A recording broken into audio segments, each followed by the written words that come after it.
back.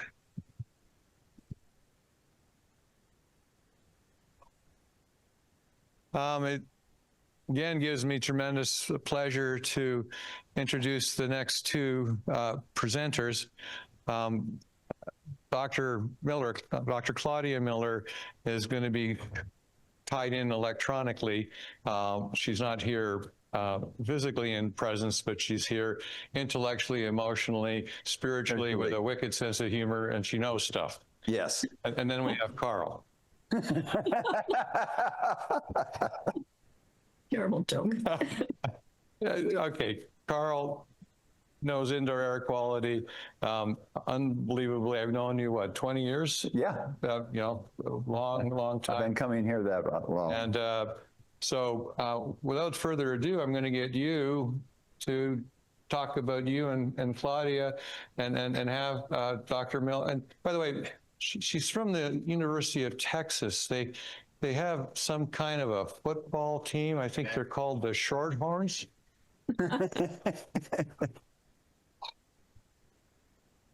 Okay, that was funny. You see, it's the Longhorns. I know. Okay. Carl, save me. You'll be on saving. Okay, thank you, Joe. And thank you, everyone, for being here. So Claudia Miller, as Joe mentioned, isn't here, but she's here virtually, and you'll see her on the screen in a few minutes after I finish my introduction. So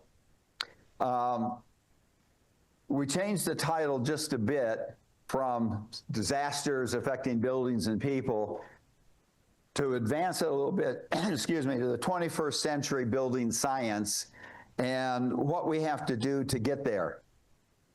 What we don't do is we don't limit building science to just the building, and we're not just to the new technology, and we don't limit it to this emerging smart buildings, and definitely not to this brilliant hallucinations from artificial intelligence.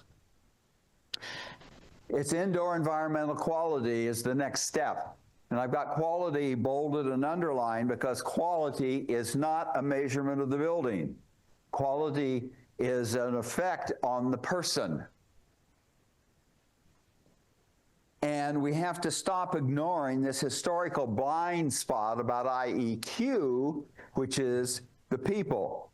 We can't exclude that missing variable anymore if we're going to advance beyond where we are right now. And the missing variable is the individual humans who occupy it. It's not just the group, the public health, or the group that's in the building. It's down to the individual level.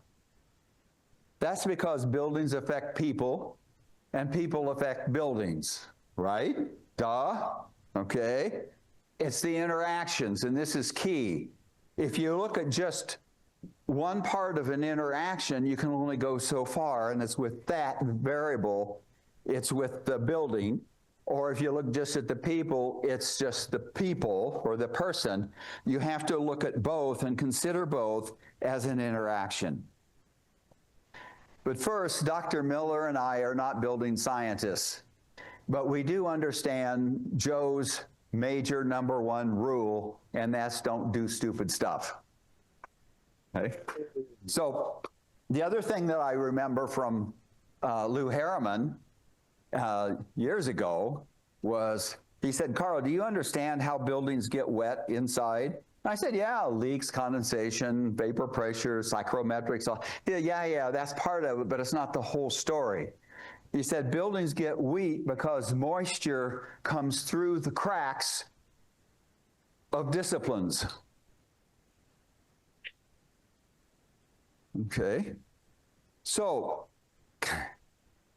we got a lot of disciplines out here in the group. I'm different. I'm a certified indoor environmental consultant, and I work with people that's in the building, in the homes, in the office, primarily residential. These are the people that leave the building to feel better because they don't feel good in the building. So part of my job is to identify what is going on in a building that can make people sick or uncomfortable or whatever it is, or like Eva was showing this morning some very severe, even psychiatric issues caused by environmental exposures. So I need to know what you know. This is why I've been coming here for like 18 out of the last 27 symposiums here. Dr. Miller also has an understanding, he needs to know about buildings. She was a former industrial hygienist, and she's now an MD and allergist immunologist at the University of Texas. And she studies the relationship between environmental exposures and health outcomes. So here's that relationship or interaction again. If she wants to look at relationships between two things, she needs information about both. And that is why, that's our connection with building science and why we are presenting here today. So we've learned a lot from various means and methods about building science, and we hope that what we've learned can be of use and benefit to you also. So a brief CV with Dr. Miller is that in 1996, she published in the journal Toxicology a proposed unifying theory of disease, toxicant-induced loss of tolerance, or TILT. You'll find out more about that as we go through the presentation. In 1999, it was Quick Environmental Exposure and Sensitivity Inventory, or QEASY. We'll talk about that also. In 2021, the identified mast cell mechanism underlying TILT. In 2023, she identified initial, or other, I should say, TILT initiators to include pesticides, indoor air, VOCs, Gulf War exposures, body implants, and mold. In 2024, and all this preliminary from myself and from her in a few moments, leads up to this paper in 2024, Environmental House Calls Can Reduce Symptoms. So it was a challenge because there's no other papers out there that measures the environment or the building and the people. My research friends, when I ask them, why don't you include people in your studies, they say, no, that's the first thing we exclude. That's subjective, it's anecdotal. We're doing science, we can't include that. That contaminates it and destroys it, so we eliminate the people. So what we did is we measured the environment, like I said, and the people, saw the association, saw the interactions.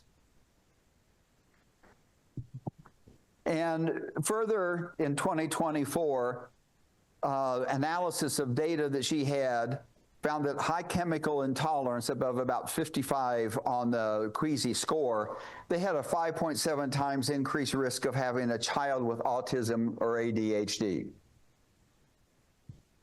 So what are the kinds of things that can trigger these kinds of environmental exposure on people? It's not just indoors, which I tend to focus on, like Eva this morning was talking about.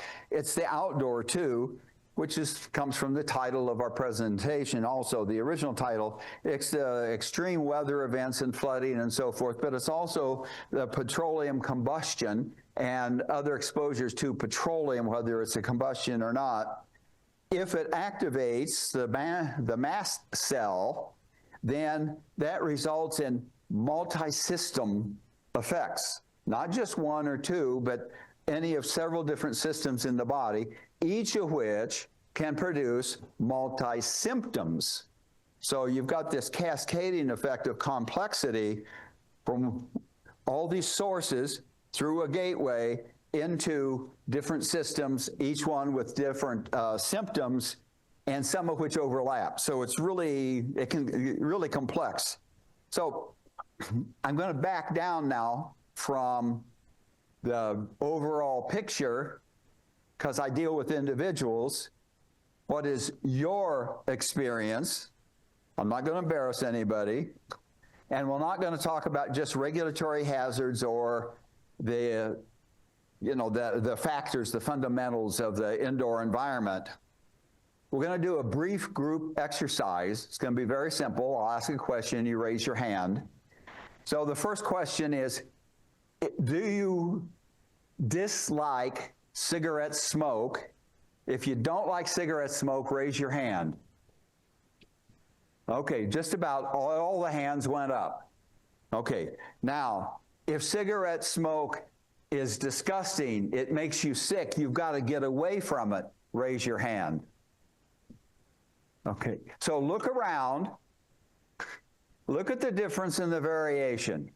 Okay, so put your hands down again. Now, the next question is, how many of you find cigarette smoke neutral or even like it? Raise your hand. There's more smokers here, I know, than I see hands up. Okay. Well, we can do that question with pesticides, with fragrances, with mold, food, pharmaceuticals, all kinds of different things. But the point I want to make here is the variety of a group, and we can identify it. And we can count the people, we can measure it. We now have numbers. We can do something with numbers. And we can even get down to the individual level, look at each individual in here. And one way to do that is Dr. Miller has created this card called Tilt. It's going to be out on the front desk, the registration desk, when I'm done with this presentation. And it's got a QR code on the back, so you can access this on the internet. It's free. It's easy to use. You can take more cards and give it to friends and family. You'll see in a moment what that does and what we're going to do with it. Okay, so what if, and this is what we're going to do with the Tilt card, what if we had a set of questions that we could ask people consistently that are peer-reviewed, statistically validated questions that we could ask individuals about questions about what their experience is, how they're affected by exposures. And this is what Dr. Miller had developed back in the 90s, part of the Queasy. This is one set of 10 questions out of 5 on a full Queasy evaluation, but this is the easiest one to use to get the point across. So this is showing a double exposure or a double experience. The green is before an exposure, the red is after. And you ask questions such as, like, do you have problems with your head, such as headache or feeling of pressure or fullness in your face or head? And you rank that on the chart with 0, nothing, 5, moderate, 10 is disabling. You can also do something like with mood. Oh, you don't want to get into psychology, right? You don't want to get entangled in their difficulties. So you get into mood and feelings of rage or something like that. It's like, now we get into people. We don't want people, right? People, people, people. That's as bad as Beetlejuice, Beetlejuice, Beetlejuice. But by going through this situation, you can manage that under control and get some value from it. And the question on the mood is such as feeling tense or nervous, irritable, depressed, having spells of crying or rage, or loss of motivation to do things that used to interest you. If any of that is true, you can mark that on the chart. Again, 0, nothing, 5, moderate, 10 is disabling. Here's a brief example of one of my clients. That was the initial green star, and she was incredibly intolerant of numerous things. And she had just moved to Colorado a couple of years ago, just after Christmas. She was in a hotel with her 6-year-old daughter when they had the big grass wildfire in Boulder that burned about 1,000 houses, plus the hotel that she was in. So they evacuated. The car was down in the underground garage. It was not affected by the heat, but it was full of ash and combustion byproducts, et cetera. When they were able to come back and get the car, they drove it out, cleaned it up as best they could, and because they were new there, They didn't have a doctor, they didn't have a house, so they lived in the car for about a week. But after about 3 days, the red line is her experience of all these exposure symptoms and experiences exploding back up again for her.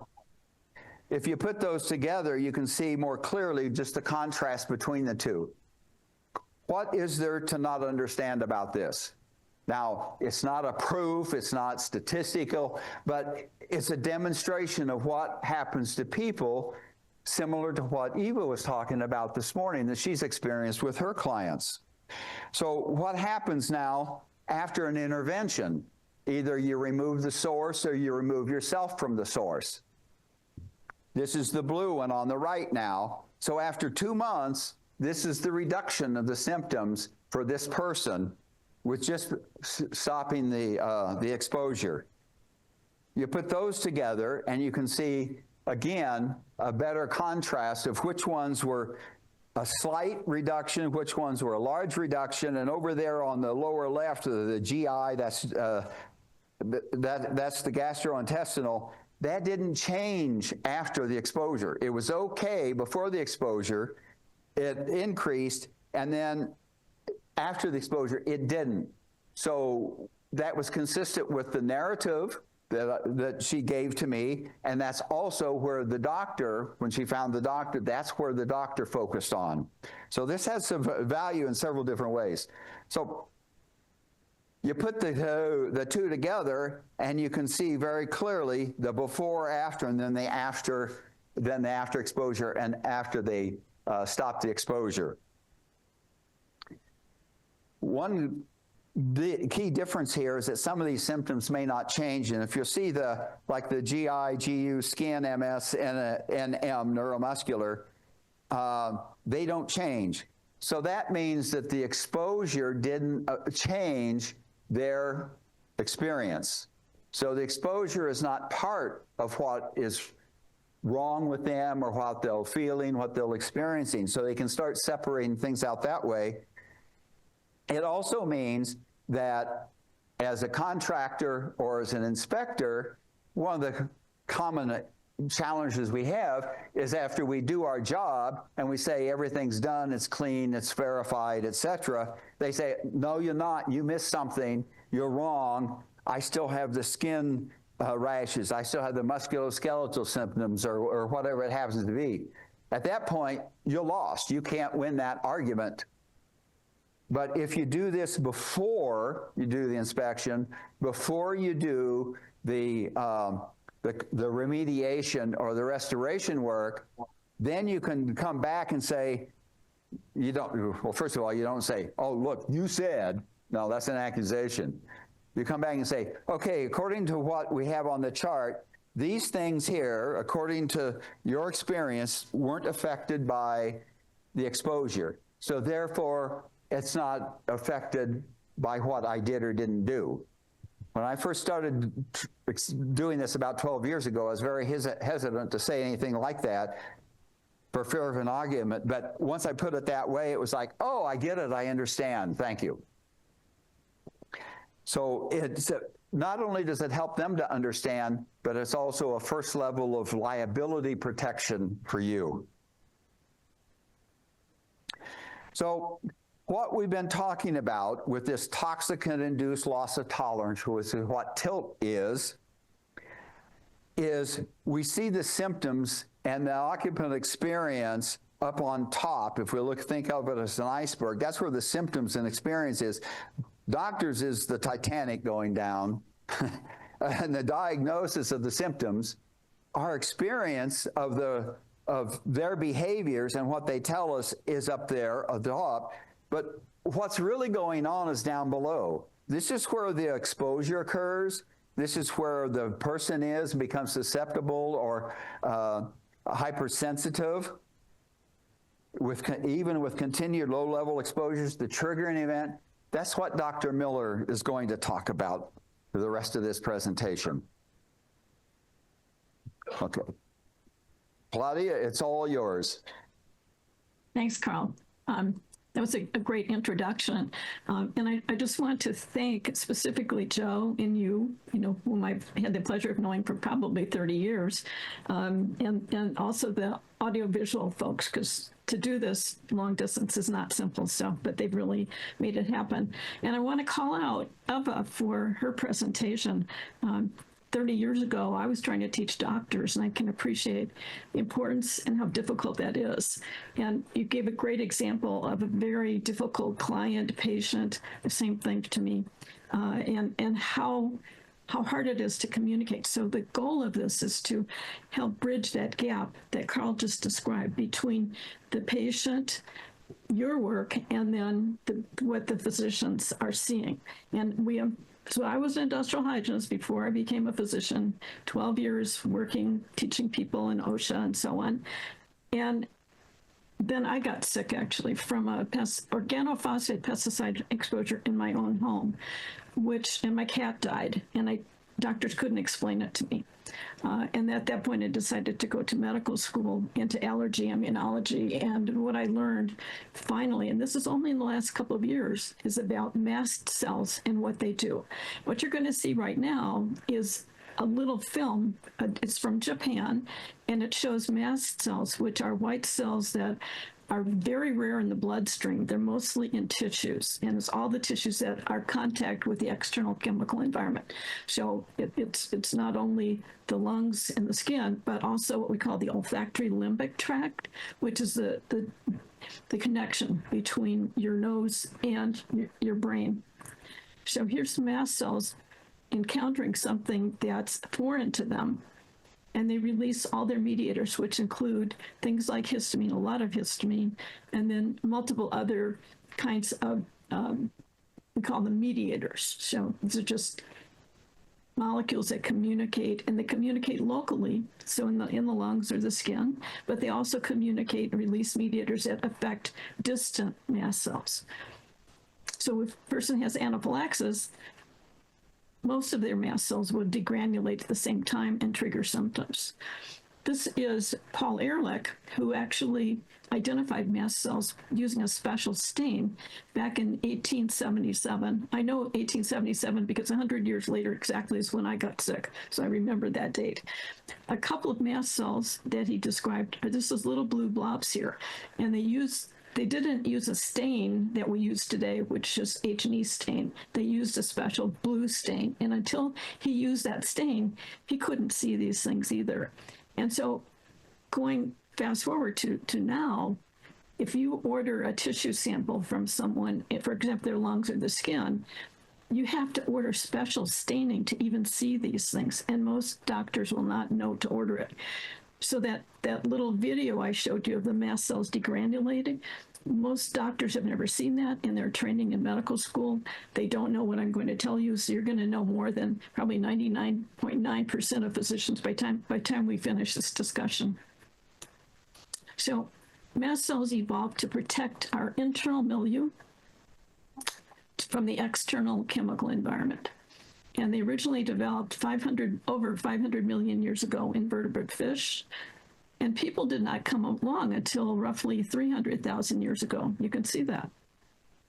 And then there was the Industrial Revolution, and we'll talk more about the exposures that we have to coal, natural gas, and their combustion products.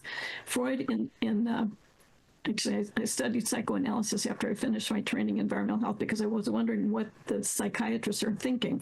So Freud diagnosed hysteria in women who it appeared they got sick in homes that had coal gas lighting, and only wealthy women could afford to have coal gas lighting in their homes back in, late 1800s. And their brothers, their husbands, they would send them to Freud to be diagnosed if they could afford it. Synthetic chemical production, if you go back to the last slide, please, began and, as you know, grew exponentially after World War II. So those of us who were born after this, have had these additional exposures that weren't present 100 or 150 years ago. Thanks. Next slide. So in one of our studies, and this is from 1999, you can see that at the top, We contrasted various exposure groups using that symptom star that Carl described so well. So we used patients who were Gulf War veterans in the center, and you can see the plus or minus 1 standard deviation in terms of their symptoms prior to the Gulf War versus after the Gulf War. And the same thing we've done implant patients and then controls.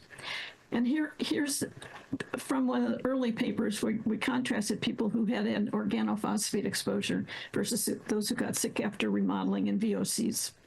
And again, this is from, I think this one's from 1995. And you can see that looking at these groups who had radically different exposures, organophosphates just aren't the same as VOCs, that all of them had high rates of having chemical intolerance if they continued to be sick after their exposure. Next. And what really got our attention was the fact we asked about food intolerances. And the food intolerances between the organophosphate and the remodeling group follow the same pattern. So chlorinated tap water at the top, MSG, you might think, well, those are chemicals. But then you've got milk, pizza, various foods, food dyes, chocolate, white wine, red wine, beer, and so on down the list. You'll have this, have these slides available later. But that caught our attention because so many of the patients who get sick like this, the first thing they may notice are food intolerances. And why would that be? Well, it turns out that the densest distribution of mast cells is in our gastrointestinal tracts. Why? Because they're there to protect us from the largest exposure to foreign stuff that we have. We eat pounds of food in a week. So if the mast cells are altered by prior exposure to pesticides, remodeling, whatever it is, they don't function well. And frequently the first thing people notice are food intolerances. I'm an allergist, immunologist. Doctors don't want to call it, an allergy, but it's just like an allergy in terms of the production of mediators and the symptoms people have. And it can involve any part of the body. So even though it's a food exposure, it can involve the brain. It can involve, and you hear people talk about brain fog. It can involve the cognition, mood, and so on. So this is the self-assessment that we developed, which is based on the Queasy. You see the same symptom star here. And I want to take you through this because this is a tool that you can use, and it can be obtained through that little card that we made available. Actually, you can get an automated symptom star for yourself or for a patient or a client using this. So it's 2 parts, the Queasy, which we just talked about with the symptom star, and then there's a brief exposure history. So people can write out their history briefly and take it to their doctors and teach them about what has happened to them. Next. Okay, so this is what is in the self-assessment. So this is exactly taken from it. So how over the last few decades, there has been much peer-reviewed research, and the Queasy actually is used now in a total of 18 countries, and there are more than 100 peer-reviewed publications which rely on the Queasy. If you Google Queasy, you'll find them. The symptom star is a useful visual diagram which shows how your symptoms may have changed over time, and the brief exposure history is just 7 questions to help doctors and any consultant understand what the person thinks happened to them. And we tell people to first fill out the Queasy. It won't take long, and we'll go through that with you. Plot your symptom severity scores, like Carl just described, and then complete the brief exposure history. Next. And so here, for example, are the items on the chemical exposure. So this people rate these, just like Carl said, in terms of the severity of symptoms people experience. So 0 is not a problem, 5 is moderate, and 10 is disabling symptoms as a result of these exposures. And these are all common exposures. And how did we get to them? We used factor analysis with a Queasy on dozens of different groups of patients. I won't go into the statistics of it, but this is a validated tool now. So diesel or engine, I'll just go read through them quickly. Oh, yeah. So just go back to the, yeah. Which one? All right, chemical, this is the hard thing, coordinating from 1,000 miles away. Chlorinated tap water particular foods, unusual cravings, and that has to do with addictive like eating or withdrawal symptoms when you miss a meal. Number 4, caffeine. Frequently people have intolerances for caffeine. The Gulf War veterans I saw for the VA reported having, some of them were drinking 10, 15 cups of coffee a day, and then when they would quit, they would go through terrible withdrawal symptoms. Feeling ill if you eat or drink less than your usual amount of any of these caffeinated things. And I'm sure some of you experience that when you try to cut back on your caffeine. Alcoholic beverages in small amounts, such as 1 beer or a glass of wine, and that's a shift from how people were before their exposures. Fabrics, metal, jewelry, and so on. So skin-related exposures, being unable to tolerate or having adverse or allergic reactions to any drugs or medications. So that's an allergy. And it turns out the mast cells drive allergies and they drive these intolerances as well. I don't have time to go into the details, but that's what the mast cell does. It will drive, if it's a large molecule, it would, like an antigen, it will drive the intolerance side of this. If it's a small molecule like a VOC, then that will drive the intolerances. If it's a large molecule, it will form antibodies. So those two arms of the immune system are related. And then the final one is any classical allergic reaction. And if people have that, this means that their mast cells are more activated than the average person. They don't have to have allergies, by the way. Next. Okay, and Carl just went through all of the symptoms and the symptom star and how we draw it from this data. Next. And then there's what we call the masking index. So if people do these things frequently, like once a week or more often, they are less able to tell you whether they're susceptible to exposures in their home. They won't recognize the mold causes problems. They won't recognize that pesticides are causing a problem. So if they have a very low masking index and they don't do any of these things, they're going to be much more able to report their intolerances. If they do all these things, and some of you may have caffeine, alcohol, vape, you're exposed to things in your work because of the kind of work you do, fragrances and so on. The likelihood of a person being able to detect what exposures in their home or elsewhere are triggering their symptoms goes down. Next. And what is the life impact? Of course, that's something you're going to be very concerned about when you're counseling patients. So you want to ask them, have you had trouble with your diet, restricted diet, low histamine diet, what are they doing? Ability to work or go to school? How you furnish your home. These are people that would be avoiding a lot of plastics and VOC releasing kinds of exposures. Your choice of clothing, ability to travel to other cities or drive a car because of car exhaust. Your choice of personal care products such as deodorants or makeup, right? Because of fragrances, because of the petrochemicals in them. Your ability to be around others and enjoy social activities, going to meetings, church, restaurants. Choice of hobbies or recreation, relationship with your spouse or family. I've had people who take the gas stove out of their house and they get along with their husbands better. Go figure. Your ability to clean your home and do all these chores that involve exposure to combustion products or to solvents, for example. And people can add these up, and the life impact can be, if it's the higher it is, of course, the more they're disabled by whatever chemical exposures, combustion product exposures they're experiencing. All right, this Carl already showed you, but this is the example inside the questionnaire that you will have access to. And it's to show any patient who takes the questionnaire, what it might look like, how they can use it. And we have an automated way of doing this now, which is on the little cards that are left for you. I don't know how many of you picked them up yet, but I'd suggest rather than just doing it for yourselves or your family, but carry one of those cards with you so when you run into a patient, like the patient that Eva described, that you can offer it to them. And that way they can fill this out, get a sense of their own susceptibility, and take that information, this information to their physician. So that's the connection between you and what you've measured in the house and helping them talk to their physicians. Next. And these are some symptom stars they can fill out. It's part of the little questionnaire. Next.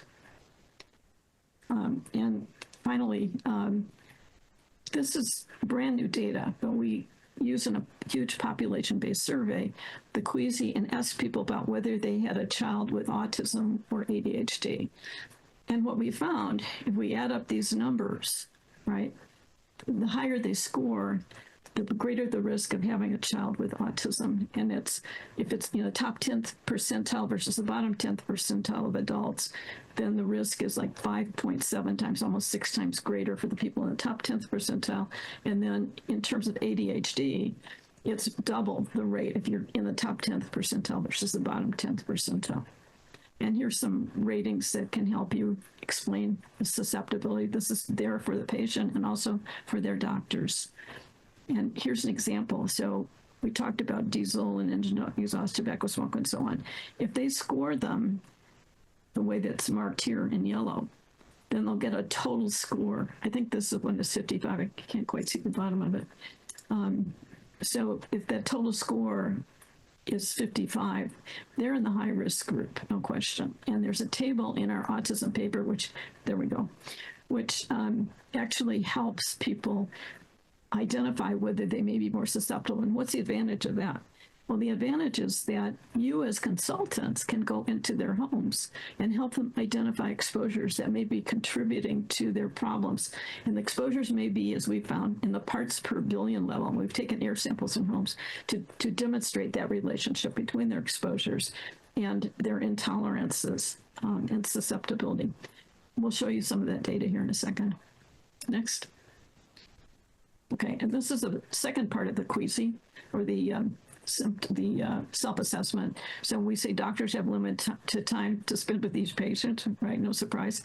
Did you become ill after a particular exposure event? If so, what was exposure? When did it occur? What symptoms did you experience at that time? Were any other people or animals exposed? You all know to ask these questions. Doctors don't. What symptoms or problems did they have? And we're seeing in East Palestine, where I'm consulting, remember there was a train derailment and then terrible mushroom cloud of chemical smoke that went over multiple counties, in fact, multiple states. And many of them lost livestock, they lost pets. And so what happens to pets, as you know, right, or livestock is really important. Describe how your symptoms have changed since the exposure, if they have. And do the symptoms change, get better or worse when you are away from your usual environment? For example, you go on vacation, stay in a different house, or work at a different job.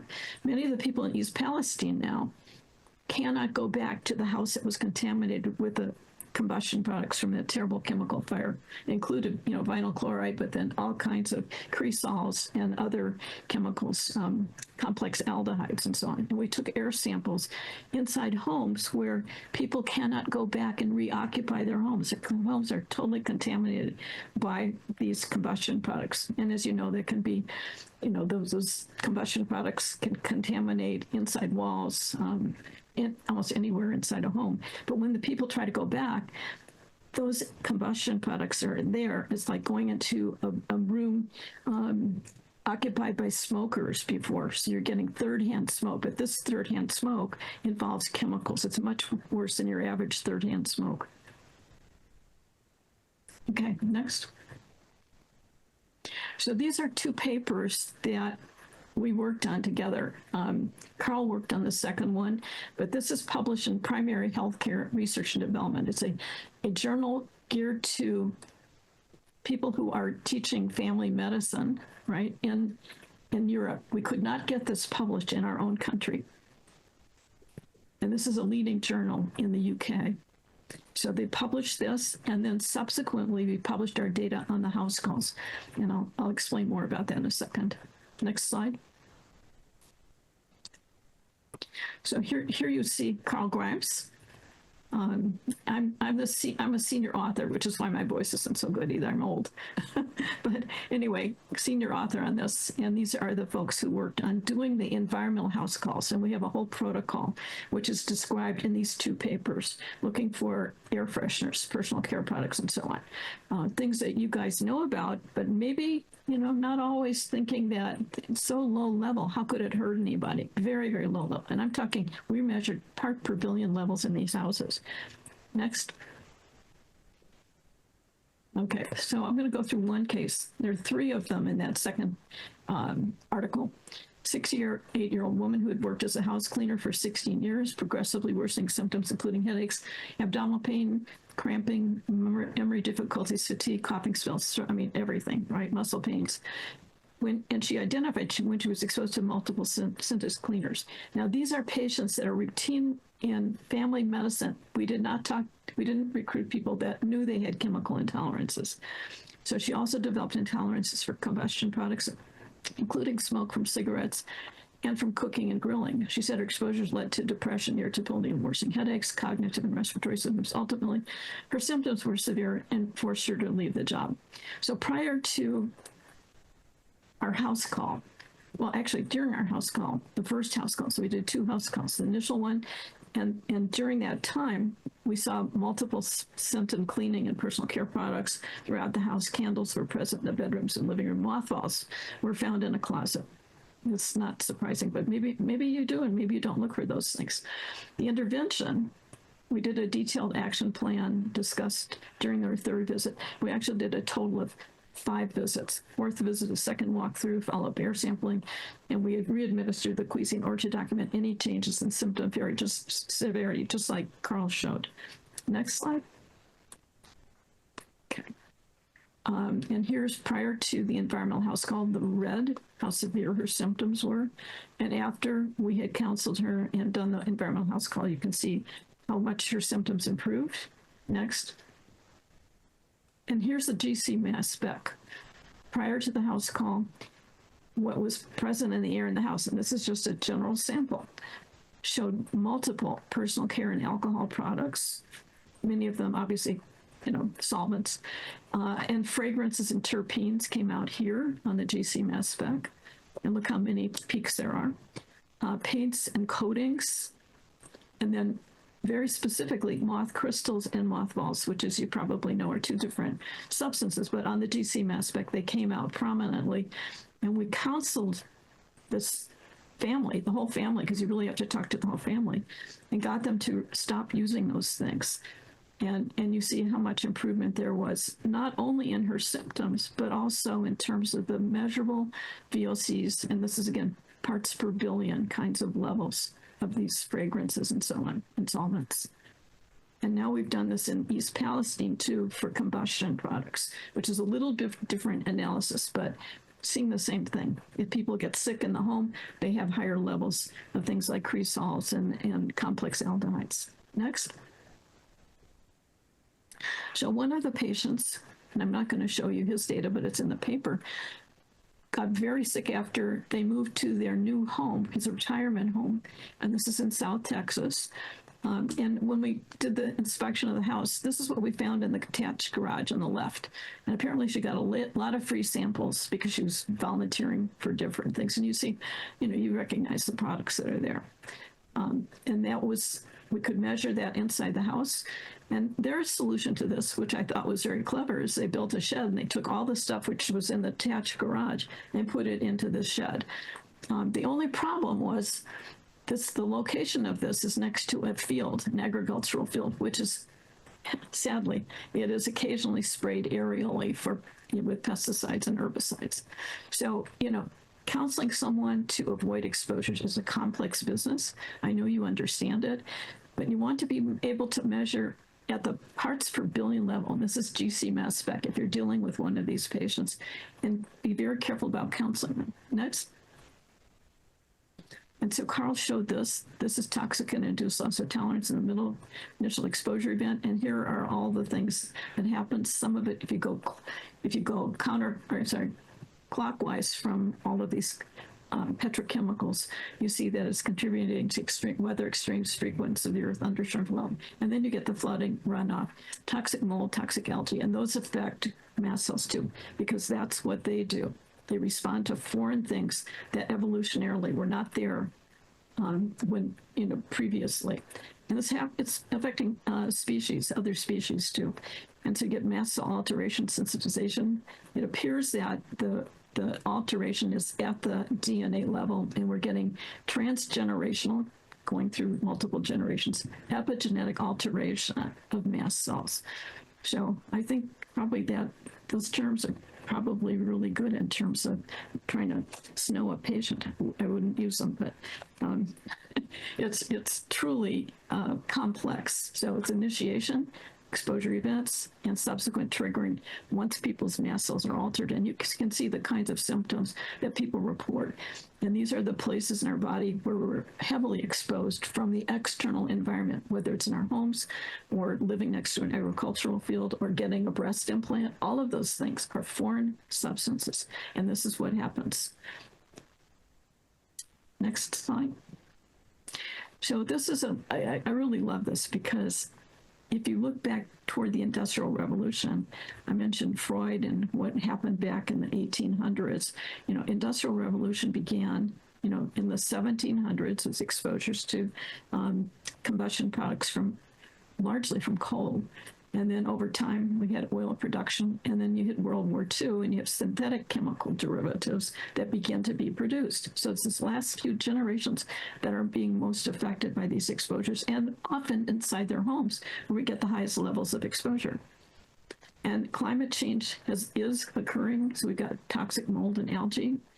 And then you all know about the Arab oil embargo. I was an industrial hygienist at this time, and you see decreased fresh air, increased VOCs indoors, and so you don't have dilution of these kinds of VOCs or combustion products. They're outgassing inside homes. Next slide. Okay, so these are the references for most of this work. I hope you will obtain a copy of that little card. And why should you have that card? Because you could read about this stuff. I'd recommend putting it in, your purse, your pocket, ideally your wallet. And so when you encounter a patient who's very, very sensitive or susceptible, or someone you don't know what is going on, like the patient Eva described so well, then I would offer that information to them. You can do the queasy with them, as Carl has done, but then you don't want to play doctor, right? So you just give the doctor and the patient whatever sampling data you have, perhaps run the GC mass spec depending upon the situation, counsel them, but then have them take this information to their doctors. And this is the way you can educate patients, and patients can educate doctors. So we close this gap between these silos between patients and their physicians. So here are some of the resources. Again, you'll have access to the slides for this. And here's the queasy, this is the QR code, so that the questionnaires and everything that you've seen are available free of charge if you click on this self-assessment. I think we have a little time left.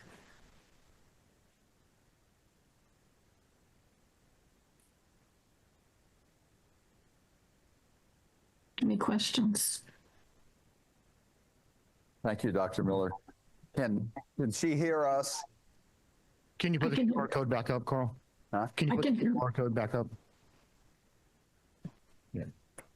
This? Yeah. Okay.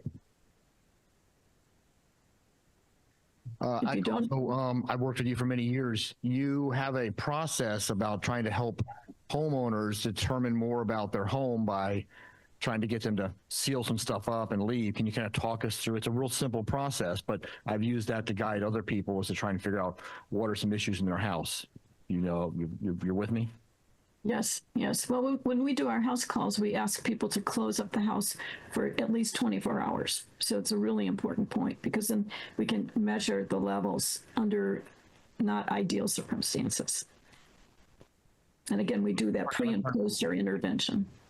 What I've also learned from you and Carl is that then they leave and come back and try to, open areas one at a time to try and really learn more about, is it my master bedroom? Is it that closet or underneath the sink? So these are all simple things that I think are part of your process that are easily guided to a homeowner before you arrive. So, yeah. Right.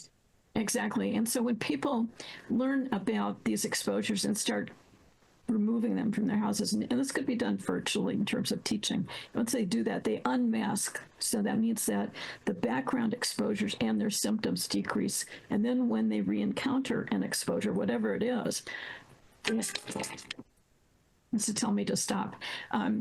Whatever it is, they can tell better because they're what we call unmasked. Okay. I was wondering if you could talk a little bit more about preventative measures that are being put in place either by government organizations or public interest groups like Environmental Working Group that you're aware of to aid in prevention of these issues. Certainly. As you know, this is actually a growing subset of individuals.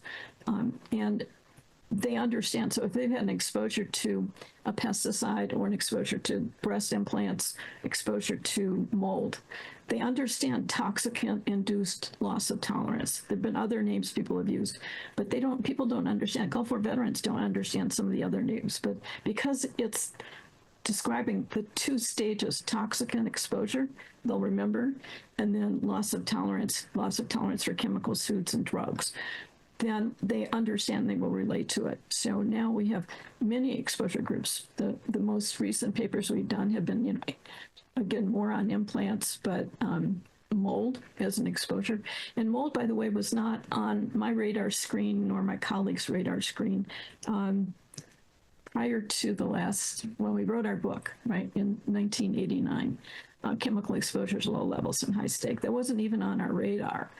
And because of the change in weather patterns, water intrusion, the way we build buildings, that's changed. Now, mold is the most common exposure that patients who develop these multiple intolerances attribute the onset of their illness to, the most common. And it wasn't even there 20 years ago. I'm sure it happened, but we didn't know it. And the awareness now is tremendous. So the mold exposed individuals really need to have this information because they do benefit by avoiding triggers. So the triggers are things that we talked about: fragrances, exposure to combustion products. Like, you don't want them to have gas stoves. You don't want them to have, they need to have adequate fresh air ventilation, which is very hard to do. And you conference addresses that beautifully.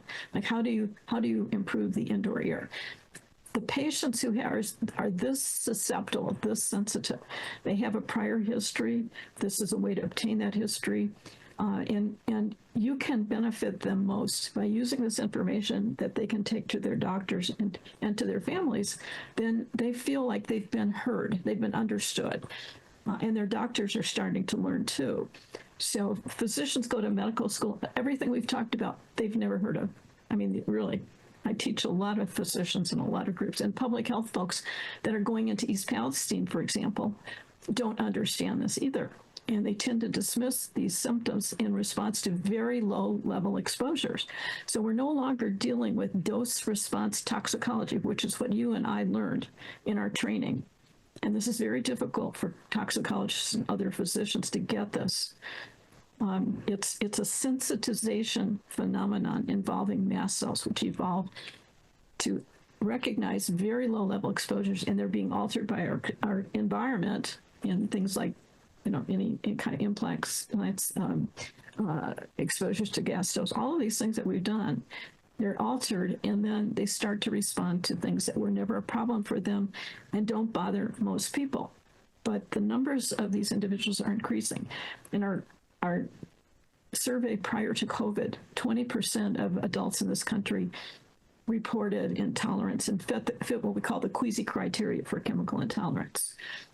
After COVID, so sometime 10 years later, the numbers went up to almost 30%. 1 in 3 U.S. adults who report having intolerances that fit the Queasy criteria. So you want to know where you or your patient fits in terms of the degree of intolerances they have. And there's, I don't know of any other validated way to get that information besides the Queasy. And I don't sell it. I'm only interested in closing this gap because my own experience and in the frustration of being an industrial hygienist and people not understanding why some individuals are getting so sick at such low-level exposures.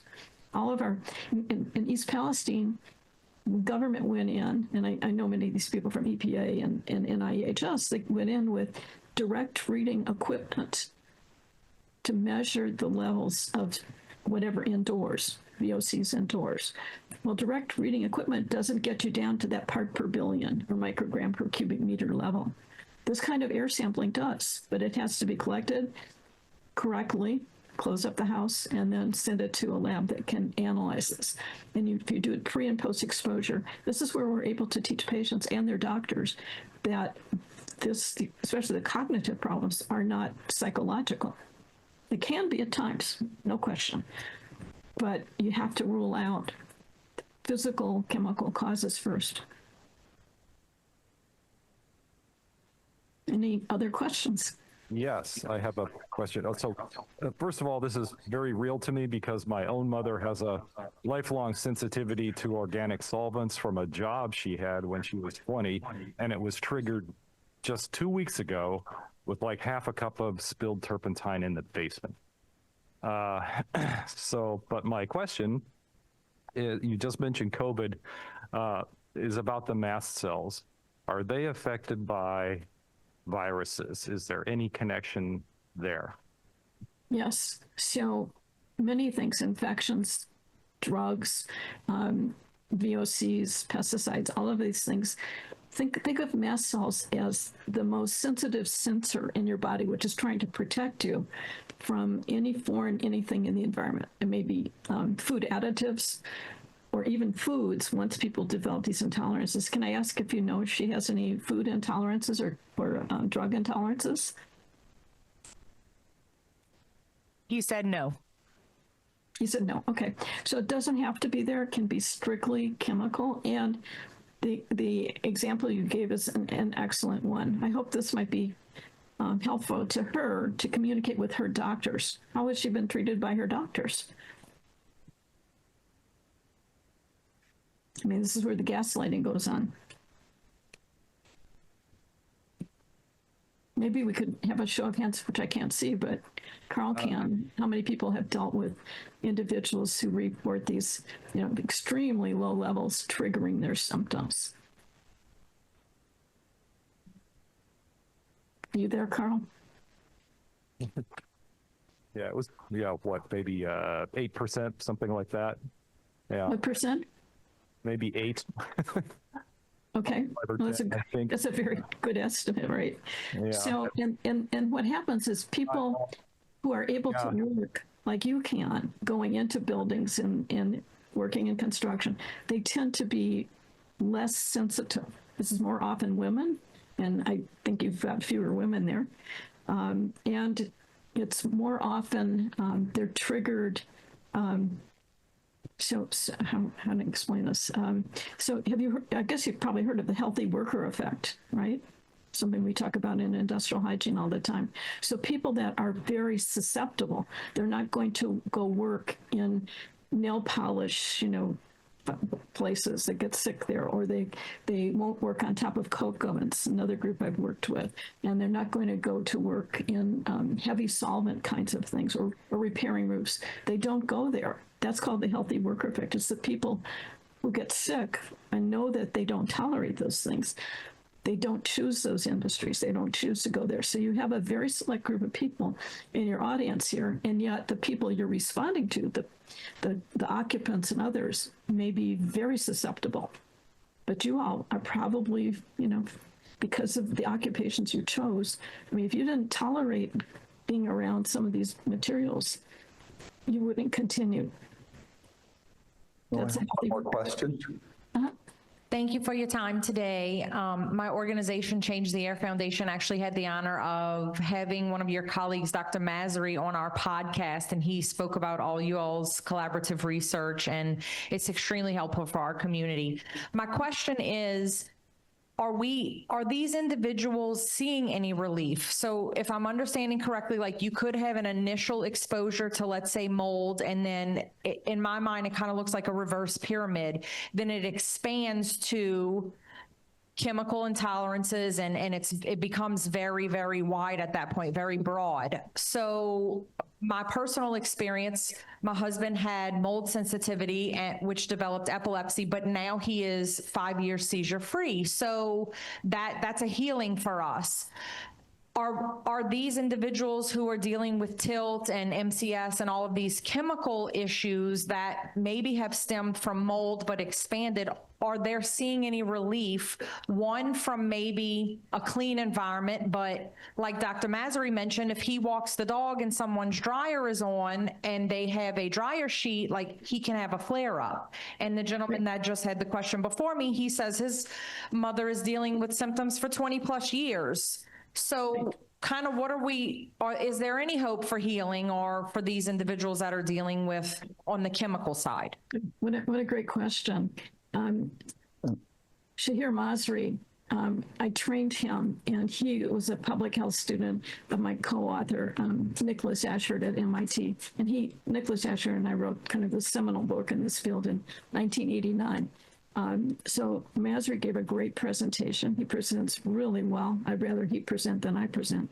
And he studied a number of different exposure groups, including airplane personnel who got sick after the fume events. You've heard of the fume events in airplanes. He studied people who got sick after data we had after 9/11. And I'm a consultant to the New York City epidemiological study of people after 9/11. And as you're alluding to, these people often have continuing problems unless they remove themselves from the initiating event. So you can't continue to have them exposed to pesticide or, to combustion products if that's what initiated, because their mast cells are so altered, so sensitized by it.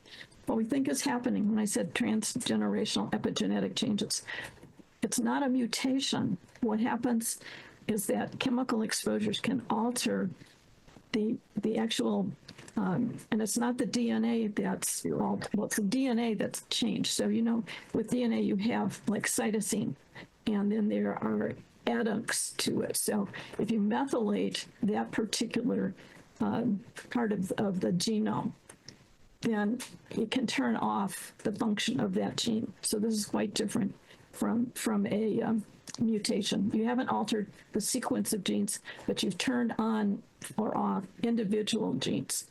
And that's as a result of these exposures. And that, it's very difficult. How do you address it? So number one, what patients do is avoid triggers and the initiating event. Those are the two most important things. And then they have often improve over time, but some people don't improve over time if they have severe changes in their DNA. So organophosphate exposures are particularly Dr. Miller, we're running into the next session here.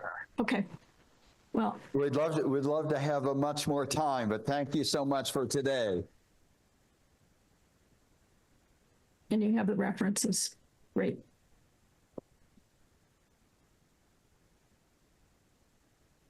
Supposed to say why I'm holding this.